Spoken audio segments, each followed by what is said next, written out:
Hey guys, welcome back to this week's last week, but it's shooting this week's Dark Avenger Comic Book episode 99's comic book review. I was talking about Captain America #3. It was really good. The artwork is amazing. The story is great. I don't know how anybody could not like it.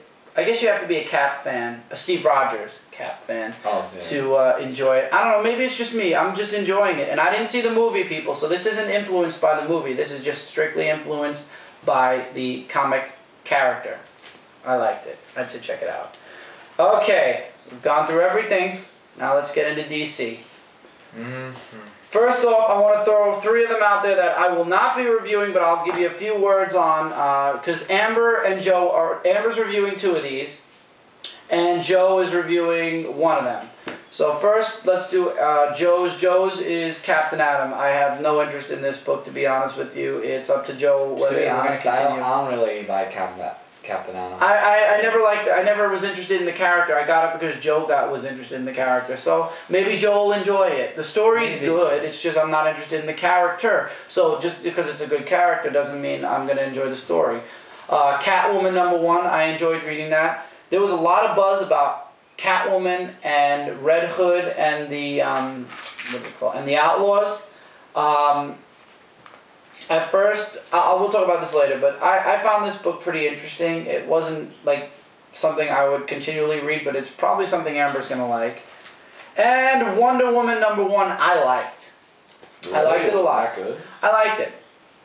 This is my first ever Wonder Woman book. I bought it for Amber. But, you know, I got the books today. Amber's going to be reviewing this, Catwoman, and Joe will be doing Captain Atom in the 100th episode. I like this. Let's see what Amber thinks about it. I won't talk about the story or anything. I'll let her do that. Also, I did get Blue Beetle. Unfortunately, though, it's in I bought it with another old comic. Hopefully it's being shipped this week along with my 100th episode comics. Maybe it'll be here on time, maybe not. But I do have Blue Beetle #1. And when I get it, I'll review it specifically for you guys. By the way, DC Comics has sold out of all their #1s, so everything's in reprint. When I went to order my comics for the first week of October, it was Action Comics #1, second printing, Action Comics #2. What else came out last week? Black Hawks #1, second print, Black Hawks everything that came out that was a #2 had their second print in #1. 2 books that did not come out this week that I decided to grab. First one was Animal Man #1. I saw so many people talking about this book, saying how great it was. I saw my friend Carnival of Sin review this and said it was a good book. I saw so many people say this was a good book. Good book, good book. Finally, I just caved. This book was the first book I paid over the cover price for. Not much over, but a nice amount over. And I enjoyed it. I liked it. I found it interesting. I'm coming back for issue 2. How do you like that? I liked it. Artwork it takes you, I already have it scotch taped, so I really can't take it out. I'm not going to take it out and scotched again. I got this 2 weeks ago, that's why. Artwork is something that you got to get used to, but the storytelling is good. Seeing I don't want to tell you what Animal Man's daughter's power is. It shows up in the very last page. By now everybody probably knows it, but just in case you don't know it, when you find out what Animal Man's daughter's power is, you're going to want to stick around to see what the hell's going to happen next. Sick and Twisted, he's the red, Swamp Thing's the green. That's another reason why I bought it, really, to have the contrast between Swamp Thing is the green, Animal Man is the red, the plant and the blood. And that sounds so wrong. Another book that's scotch tape, but I got this at cover price, Resurrection Man. It doesn't take any time. Both books don't take any time. It throws you right into the action, except this book has a 1-page, I want to say article. It's a fake article where it's supposedly supposed to catch you up on everything that is going on in Buddy Baxter's life. This story, however, just jumps you right in. It starts off at the morgue. Okay, this is Resurrection Man, so you should know this already. And everybody's chasing after Resurrection Man because his soul is overdue because he keeps dying and coming back. And every time he dies, he comes back with a new power. Oh, is that the one you were talking about, right? Oh. It sounded so bad the way DC promoted it, but when I heard several people talk about Resurrection Man, I said, I gotta check this out, and I'm glad I did. I just can't wait till there's like one scene where he comes back with power that he doesn't like. Oh, that would be fun. Then he has to just fall off and just willingly... Well, his first power is magnetism. Spoiler. And then towards the end of the book he dies, spoiler again, and then the final spoiler, his second power is to turn into water apparently. What is he, Hydro Man? I don't know. Well, But he turns into water and he goes away, and it's basically going to be him versus the Dark Forces, I feel, and it's really good. I liked it a lot. A book that I really couldn't get into, maybe because I didn't have the backstory to it. Batwoman #1. I tried. A lot of people said good things about this book. I have no qualms with it. Nothing against the book. I'm not interested enough. I'm getting so many Batman books already. Right now, because I bought this now, the only Batman book I didn't get is Batwing. And I'm not getting Batwing. Not ever. Okay, then more set. So Batwoman really didn't hold my interest. I'm gonna give it to Amber. So maybe Amber will review this on the 100th episode. I couldn't get really too into it. I like the character in 52.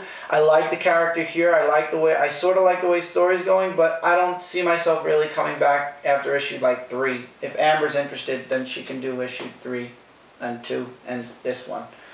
Okay. A book that I gave to Michael that I was going to do, that in case I didn't have time to do, which I really didn't, he would do Red Hood and the Outlaws #1. You go ahead and give your synopsis. Since you're sitting here, go ahead, have a good bowl. I'm going to sit here and enjoy my water for 5 minutes. Basically like... You didn't read the whole thing? Yeah, I did. Okay. I have to check this, people. Yes. But basically they give a whole synopsis of the character in the beginning. Roy Harper. I can't believe they put Roy Harper in jail. I know. Like he's a vigilante now. He was a hero until this whole Flashpoint bullshit. I know, and then they were talking about like how crazy he's crazy. Was. He went crazy after a while. Jason Todd, though, I have to say, I like him. I liked him in this book. I mean, the way he talks and everything, it's like the whole action to it is amazing, and the artwork's. Could they make her dress any more showing? I mean, seriously. Do you know in this picture here? Did you know in this picture here that's Starfire, not Star Sapphire, Starfire? Oh, Starfire, my bad. In this picture here, that bikini, this purple bikini, guys, that you see in this panel over here, the original artwork for it wasn't purple. It was see-through, like fogged see-through. You couldn't see everything, but you could see enough. Yeah, and then she has a little. Yeah, that's the controversy thing between Starfire and I figure I'll help you out here. The controversy this week was with Starfire and Catwoman. DC's looking for this. What do you call this? For people to talk. So Catwoman rolling in the Hague. Spoiler. I'm sorry, Amber. Spoiler with Batman at the end of her book. And Starfire here rolling in the hay with Roy, basically flat out saying, you want to have sex with me, and them having sex. Everybody's going crazy. Oh, I agree. They made Starfire into a slut, because I like the way her character was in the beginning. For anybody who's read Teen Titans or watched the cartoon show or anything, she was a respectable warrior. Here, she's a slutty warrior. She is. And also there's a scene where Jason and Essence have their talk. Yeah, I think Essence is a new character. Pretty much. I mean, I've never seen her just before. like talking about like stories and about... a legend breaks in, the unknown, the untitled. Yeah, and then when she goes away, when he wants to know something, that didn't happen. And then a picture of Starfire. Yeah, there was this boy. And this guy is... saying a Tamaranian on Earth, so somebody's doing research on aliens. Pretty much, and we don't know who that is. And now they're going to track her down. Here's the... Jason Todd walks off on his own, though. He doesn't take Red Arrow or Starfire with him. You didn't mention that. I was going to, but here's the funny thing in the end. Jason Todd is in the middle of the city, I think, is it? It's not a city, it's a... Well, somewhere in the highest park of the Himalayas, basically. He meets up with these guys, and we don't know who they are, and it's to be explained. Not even to be continued, to be explained. I think you're holding it a little too... To be explained. I don't know if I want to come around for it to be explained. Do you? Well, I don't know. I mean, I like it. I'm not saying it's bad. I'm saying it well, let's say good. If I didn't just say I don't want to stick around, would you want a number 2? Well, I want number 2 just to see what's who explained and why they're there. And my problem is, if it's Red Hood and the Outlaws, why did he just leave Red Arrow and Starfire back at the hotel sleeping after macking up with each that other? was Jason's girl. Well, no, I hate the way they characterize the Tamaranians now. Basically, Jason Todd says the Tamaranians are bored with humans and they have a short attention span. So when Red Arrow asks her about Dick or the Titans or anything, she's like, who? What? Either she's playing stupid or she's the dumbest slut that they put in the comic book world. And she was the coolest freaking intergalactic she-male I just said she-male. She-warrior. I can't believe I said that. She-warrior in the galaxy. She was kick-ass, and she had heart before the revamp. Well, that's the reboot. You know, they changed everything. Oh man, I wish this I don't like how they changed. Yeah, I'm drinking water this time. I left. Couldn't believe it was Starfire. I didn't really have Jason Todd. Did you notice Jason Todd has a bat logo on his chest now? Oh, I didn't even see that. I'm surprised Batman didn't kick his ass for that. He even has a Deadpool-like mask, kind of. He's always had the Deadpool mask. Well, it used to be the full face mask where you take it off and then there's a little red mask. Yeah, that's what I was. No little red mask anymore. It's basically the full face mask again. But it was pretty good. I am actually planning to get issue 2. I was confused. I mean, I understood in the beginning the breakout, then the middle was just them chilling, and then Jason Todd had to go do something, and the next issue is going to explain it better, but it's like, even the artwork, if you go into certain, like, especially here, I had to, like, read through it, like, 3 times, to completely and fully get what's going on. I read it. It's like the artwork, they have pictures scattered all across 2 pages, and it's like, okay, I gotta make, and some panels just did not make sense. Especially the little boy taking pictures of a woman. Just saying. So I'm on the fence with this one. Mike says he's coming back for issue 2, and when I'm on the fence, it's pretty good though. I would say. I agree, and when I'm on the fence, I always come back for issue 2 before I make my final judgment. But if issue 2 doesn't also appeal, then I'm dropping. Yeah. Also, just wanted to reference that Animal Man 1 I liked, and I'm keeping. Resurrection Man 1 I'm keeping. Wonder Woman I'm definitely keeping, whether Amber liked it or not, and Batwoman I'm on the fence with. It's up to Amber really. We're good, Mike. We've only spent about 5 minutes. I know. It seems like forever when I'm. Okay, Supergirl number 1. Alright, erasing all the history. Supergirl has come to Earth now. Just like Superboy is a now thing, Supergirl is a now thing. Oh. She said she comes crashing down to Earth now, and she's apparently one Kryptonian on DC Universe's Earth is enough. So she gets confronted, and the whole thing is her talking Kryptonian because she can't speak English yet again. And it's just a whole bunch of, like, the sun finally comes, like, she's getting powerhoused by all these different robots. And then finally the sun comes up, and when the sun comes up, that's where the powers come out. Apparently now the first time ever she got superpower, like, she's getting all of the powers at once. And the super hearing is what hurts her the most, I think. And she's fighting these, the whole issue is her fighting these robots. If I tell you, the whole issue is. And then in the very end, who shows up? Dun, dun, dun. But Superman. Now, I found something out recently. I think the issue is decent, by the way, Supergirl. I'm going to stick around for number 2. I'm not on the fence. I like it. Just because the way Supergirl was going in the way before Supergirl was going.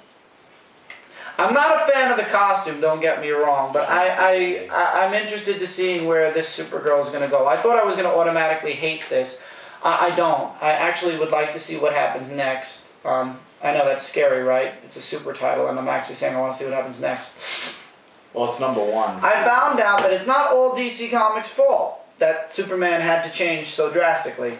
Oh. It turns out that anybody who's a Superman fan knows that the Schuster and Siegel family, the creators of Superman, have been suing DC for years, claiming that basically DC claims it owns Superman completely, all of his rights and everything. When back in the day, because the creators and the writers and artists didn't know about copyrighting their characters, that's what happened. They didn't copyright Superman, and DC took it and claimed copyright to everything. So the family sued, both families, and neither side won. And the people who are going to suffer most are people like me and people who are Superman fans. Basically, they came to an agreement. The Schuster-Siegel family owned the copyrights to the original from what I hear, I could be wrong. This is all hearsay from other fans and other friends who've been writing me. The Schuster and Siegel family won the rights to the original Superman costume, the Kents, and certain back stories, like when he was Superboy and Superboy in the Legion of Superheroes. That's why in the next comic, which is Legion of Superhero #1, which I got, they mentioned Superman can't come back anymore because they own the rights to all that now. And if DC Comics ever wants to mention the Kents or bring the old suit back or anything like that, they got to pay the Schuster and Siegel family to do it because they own the rights to it. I thought that was just... So who suffers but us, the readers and the fans? Because yes, the Siegel and Schuster family got sort of what they wanted, but now DC just won't pay them anything. They won the rights to that, and their character is basically going to go down the drain, in my opinion. Also, somebody said that they won the rights to Flight. That's impossible, my friends, because many superheroes, Starfire flies, Green Lantern flies, Wonder Woman at the moment flies. I heard they were getting rid of that. The writer said he didn't want to do that. Supergirl flies. Okay? So you can't take Flight away from Superman. You can't super Flight. Because in the original comics, he couldn't fly. He could leap tall buildings in a single bound, not fly over tall buildings in a single bound. So technically, Flight was given to him by DC Comics anyway. I believe. I could be wrong. But either way, you can't copyright Flight, because then all characters can't fly anymore. And that would be a real suck. So that's... now I have more. Now I think I'll be more lenient with the way I review Superman because I understand that it's not all DC Comics' fault, but I still don't see myself being buying Superman much longer anyway because of the drastic change. Legion of Superheroes #1. I was just talking about this. It's not jump-on friendly. Most of these books are jump-on friendly. This one, however, pulls a Green Lantern or a Batman. All the history stayed. Basically, they actually referenced that Flashpoint happened, but the future stayed the way it was perfectly. They're actually referencing that the past, like Flashpoint happened, and now they can't go back and get Superman anymore because things have changed so much. But at the same time... That was after Flashpoint? Or? This takes place after Flash... Like, the Legion of Superheroes took place after Flashpoint anyway. It's the year 3000 in Flashpoint. That, So, but they're referencing that Flashpoint did happen. And they're going off of events that have been happening, and they make a mention to Legion Lost. I'm not getting that series. I don't think that series is going to make it past the 6th issue, and that's being actually nice. What are we at, by the way? Just out of curiosity, because I got 2 more books, 3 more books. I enjoyed it. It takes up right where it left off. Mon-El has a new costume, though, and it looks epic. The story is epic. Basically, it starts you off right at a new mission they have. They reference a lot of stuff that happened in the old Legion books that I don't know about, but I'm going to stick with this. And they're looking, their ranks are very thin, so they're looking to bring people back to Earth because they need more people and more Legionnaires, and that's just not happening. And a mission on another planet goes haywire, and it turns out, spoiler here, there's another Daxamite, possibly. Oh yeah, which is one of Mon-El's people. Mon-El was supposed to be the only one. Right, I was trying to understand that last one, but now that you... Daxamite, now it makes more sense. So that's that. Yeah, I did read that too, by the way, and I thought it was pretty good. I'm coming back for #2. Nightwing #1, I'm coming back for #2. It's all about Nightwing now being back as Nightwing. They reference him being Batman for a time before because Bruce Wayne was away while he was gone. And now he's glad that he's Nightwing again. The circus where his parents died for the first time since his parents died, come back to Metropolis. He goes to meet his old, he goes down there to see people, to see the Whoa. What's in that water? He goes down there to see his old friends, hi, how you doing? He's getting his new life together. His life now is Nightwing again. And his old life comes knocking at his door, so he goes there. And then it turns out at the end of the book, spoiler alert, somebody's trying to kill him. And that's where basically they leave you off. And the guy's like, he's going to be like the worst murderer ever. And it kind of leaves Nightwing at a ... question mark. Leaves you at a cliffhanger. Really good. I'll be back. It'll be back. Another book that just keeps going like nothing ever happened. Green Lantern Corps #1. New mission. Somebody's targeting the Green Lanterns and he's killing them all. Is Sinestro the Green Lantern in this one or no? No, this is the Corps. Okay, because I was wondering because the other... Yeah, no. Guy Gardner and Jon Stewart are trying to live on Earth again because they're having all downtime. And it's not that they can't, like Guy Gardner and him are talking, it's that they don't want to. It's like they don't want to be bound to Earth. They want to go out and be intergalactic heroes. It's like, it's not a can't, it's a don't want to kind of feeling in their mind. So they don't. And they go back to Oa, and it turns out that at this moment something's going on in the space sector, and they get a team together. I'll show the team off. That's why I love the artwork. The artwork stayed the same, really, as far as my opinion. Yeah, because the way I'm looking at it, it's the artwork stayed the same. I want to show the team. Top panel is the team. The team consists of Vandor, Ismat Kul, Sharif, Marion, Hanu, and Bring. Bring. No N. Brick. Without the C. Yeah, I guess. And basically, they go off to find out what's going on, and basically they show up to, spoiler alert, a massacre. The Green Lanterns of the sector were killed, and an entire planet was left as a massacre. That's gonna leave to be continued. So who's the one killing the Green Lanterns, and who's erasing literally sector after sector of sentient life? We'll find out as this goes on. I loved it. Takes up right where it left off. No new costumes, too. All the costumes are basically the same. See, why couldn't I do that for others? Only sad thing is Kilowog's on the cover, but he's not in this. I'm sad. I want Kilowog to be in this. He might be in the next one. He might at some point. I'm sure he will. Of course, because he's part of the Green Lantern Corps. And they mentioned about Hal Jordan in here. They said, you know, there's Kyle and Hal, and then Selak actually tells them, you do know that Hal Jordan has been fired. And they're like, yeah. Because they know he's going to come back at some point, probably. I mean, Hal Jordan. That's weird, though. I'm thinking about it. Hal Jordan can't get accustomed to living a normal life again. Guy Gardner and Jon Stewart can't get used to living a regular life. And Sakura is not back. Sakura doesn't even really come back in this one. Maybe the next tale, because also there's Allura. There's a bunch of... Yeah, they're probably going to bring others in as time goes on to Steel. But anyway, none of the human Green Lanterns can go back to their normal lives after being a Green Lantern. That's basically all they know and want to do. Wow. Actually, Jon Stewart kind of said that. It's what we know, and that's all we think about now.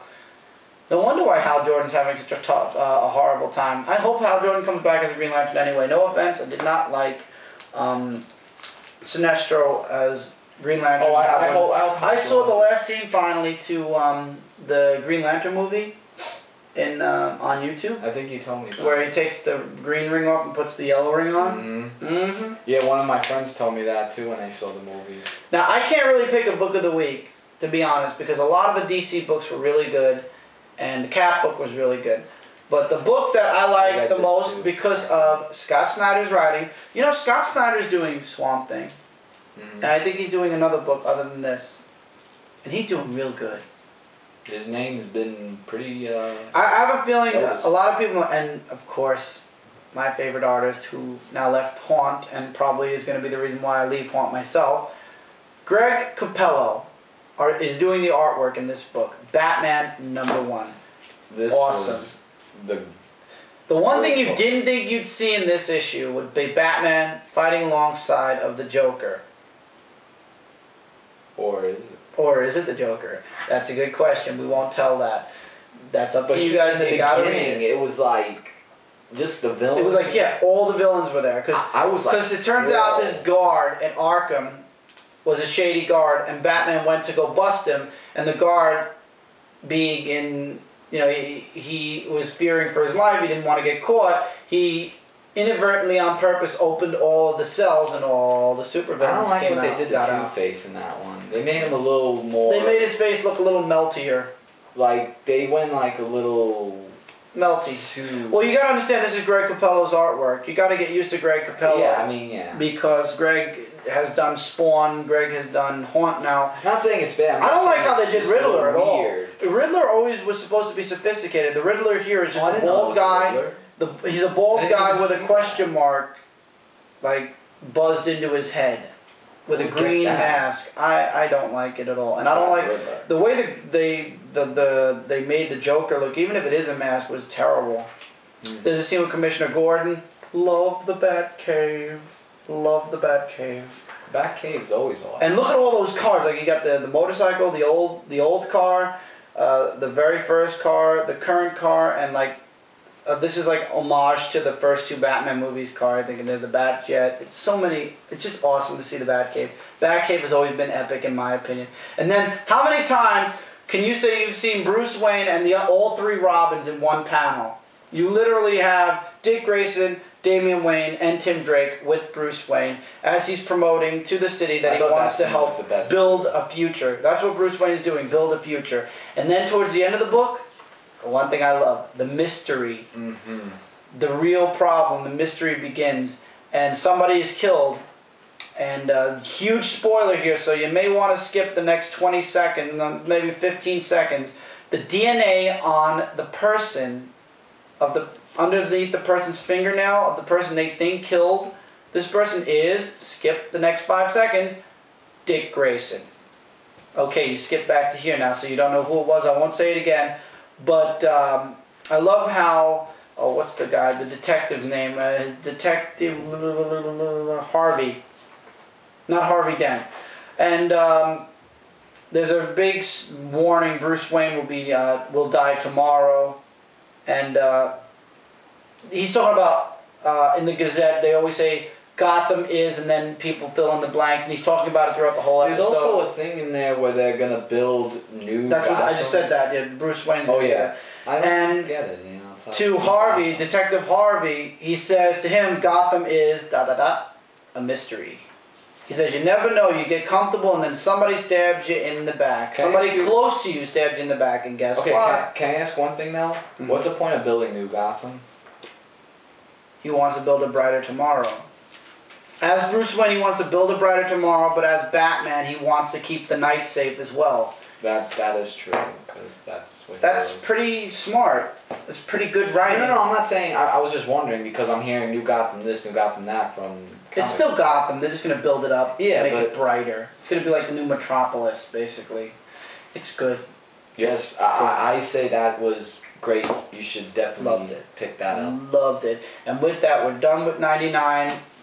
On our way to 100 people, the last issue, what are we at? 15 seconds. Oh my god. Okay, go to the camera. Okay. I'm going to run through this, guys. I'll see you in the next episode. Batman 1, absolutely check it out. Green Lantern Corps, number 1, absolutely check it out. Nightwing number 1 was awesome. Legion of Superheroes 1 was awesome. Supergirl number 1, I'm sticking around for issue 2.